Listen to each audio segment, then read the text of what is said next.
21 podcast Bola Total Weekly di mana kita membahas isu-isu yang paling panas dalam dunia persepak bolaan.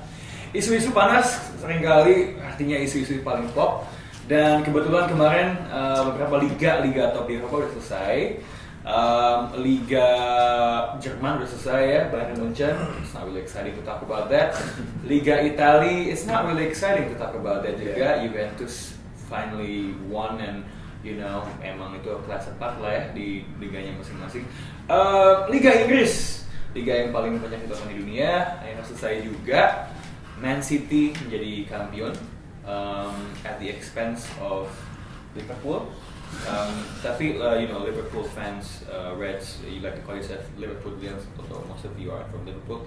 I didn't do this, so don't be. It was his idea. Just messing with you. So let's talk about what happened on the final day and probably talk about seluruhan musimnya. Di kantor Bola Total, seperti biasa udah ada CEO kita, Pangeran Siaan, yang baru saja mengeluarkan 2 buku sekaligus. Is that old news? Yeah, so. Do you wanna plug, like, I heard you had a launching or something? Yeah. Just Kapan dan di mana? for dinner, you all like free things right there. Datang di Treehouse hari Rabu. Okay. Jam 7. Buat jongos-jongos yang pengen makan enak datang aja.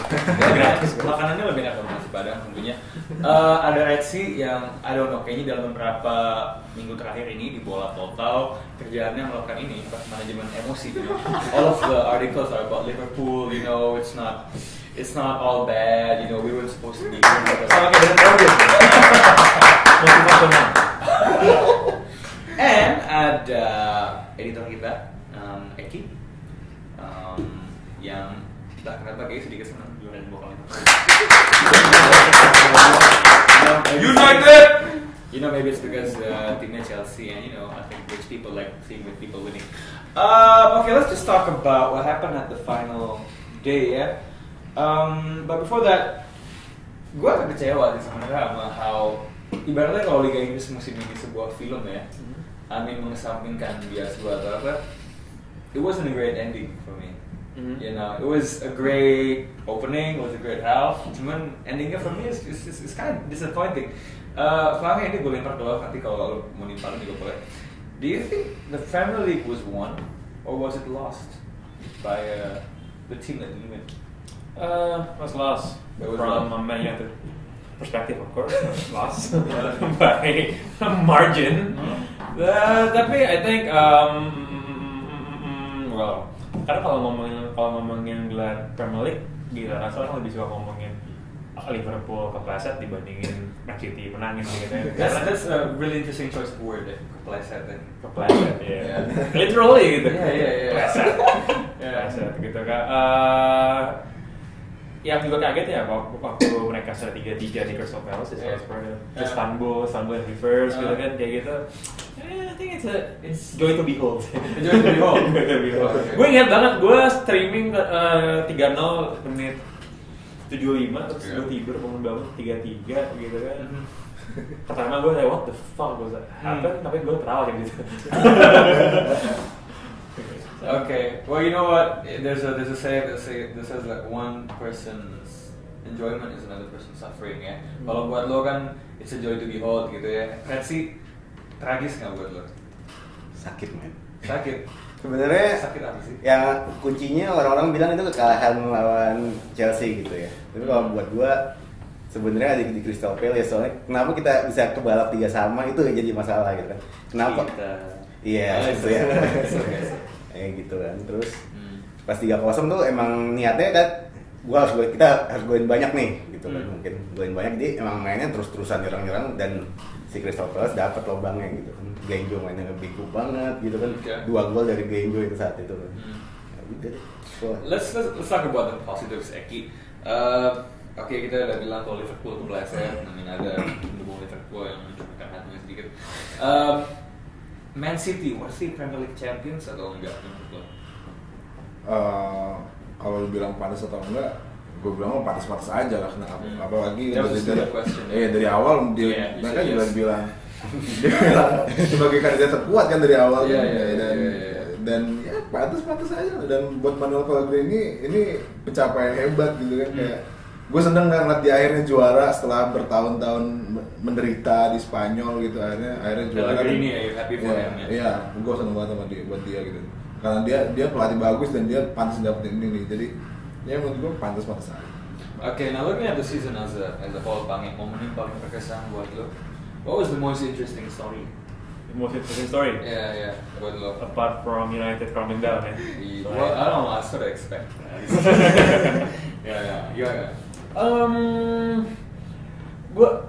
Ini dia masalahnya gara-gara Liverpool kan udah ada di mulut semua orang selama 1 tahun lalu gitu kan. Liverpool ya juara, Liverpool akan meraih gelar pertamanya, Liverpool akan menemukan obat AIDS dan lain-lain gitu.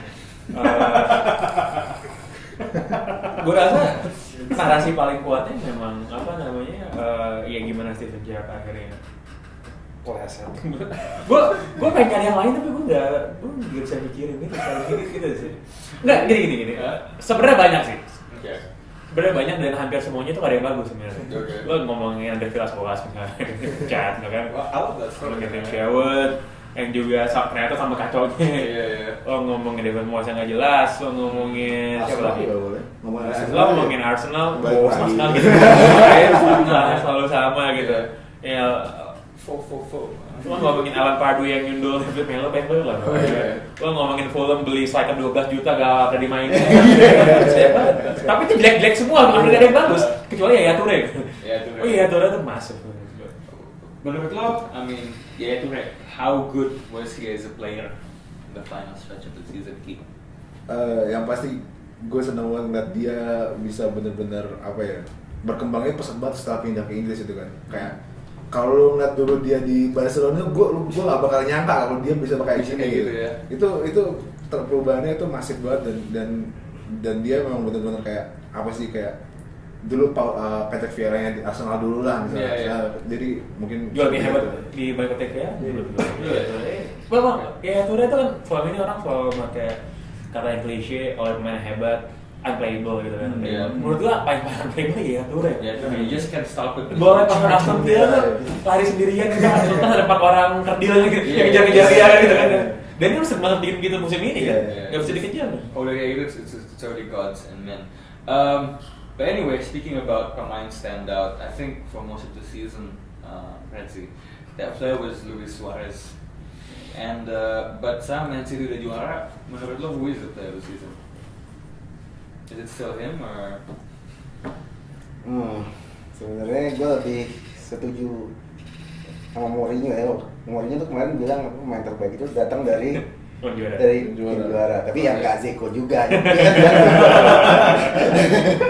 Ya gue Yaya Toure setuju. Ya harusnya gitu. Soalnya over banget. Okay, I'm just gonna jump to the final question aja to all of you guys ya. Musim ini, tapi kayaknya emang hip sih untuk bilang kalau Liga Inggris tuh overrated, bukan liga terbaik ya. Bener, cuman kayaknya gue ngeliat, especially on social media, people like doing that for no real reason, maybe because it makes them feel good. Tapi menurut lo setelah melihat musim ini, masih pantas nggak Liga Inggris dibilang liga paling menghibur atau enggak? Liga paling menghibur atau enggak? Yes. Kalau biggest claimnya selalu itu kan. Kalau perhatiin bahkan pandit Liga Inggrisnya, we probably don't have the best league. Tapi kalau sheer entertainment, kita yang paling baik. Nah, do you think statement itu masih absah? Masih, dan menurut gue kalau ngomongin soal sisi hiburan bukan cuma kualitas permainan doang, masih banyak aspek banget di sana gitu kan.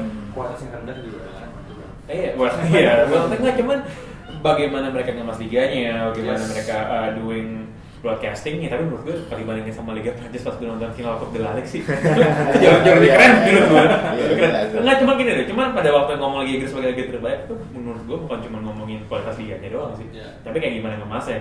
Gue kalau nonton Serie A gitu misalnya itu jauh banget, itu jauh banget. Lo ngomongin bola aja ya, lo gini deh, dari mulai pemilihan warna sama font di scoreboard di TV itu udah jauh banget bedanya gitu kayak gitu. Okay, that matters. Let's see what you think. Kalau gue sih masih tetap menghibur ya, dan utamanya kan entah manajer, entah pemain-pemain tim lain gitu yang maksudnya tim di luar Inggris tuh masih tetap tertarik gitu ke sana, walaupun menurut mereka mungkin sisi lainnya kualitas di dalamnya ada miss-missnya atau apa gitu. Untuk sisi menghibur dan untuk sisi uang untuk mereka ya sangat mendukung. Eki, do you have any different opinions? Enggak sih, emang paling menarik, paling menghibur gitu. Ya, expected lo as di sini yang belajar dengan liga lain, siapa tahu lo bilang mau liga Rusia. Iya, tapi bener, ya mungkin kalau gue lagi seneng Liga Champions Asia, jadi kalau gue bakal gitu. tapi bener kalau untuk gue bandingin sama liga yang lain, mungkin cuma bisa bandingin cuman Liga Spanyol itu liga paling dekat mungkin ya, karena musimnya lagi seru juga. Ya. Tapi untuk persaingan timnya juga dan permainannya dan pengemasannya masih jauh lebih gitu. Oke, well that's it. Thanks buat opininya tentang Liga Inggris musim ini. Mungkin siapa tahu kita bisa ngelakuin podcast yang membahas review musim lebih mendalam. I'll just close this podcast with a statement buat fans Liverpool. It's not about who you're walking with, ya. You never walk alone.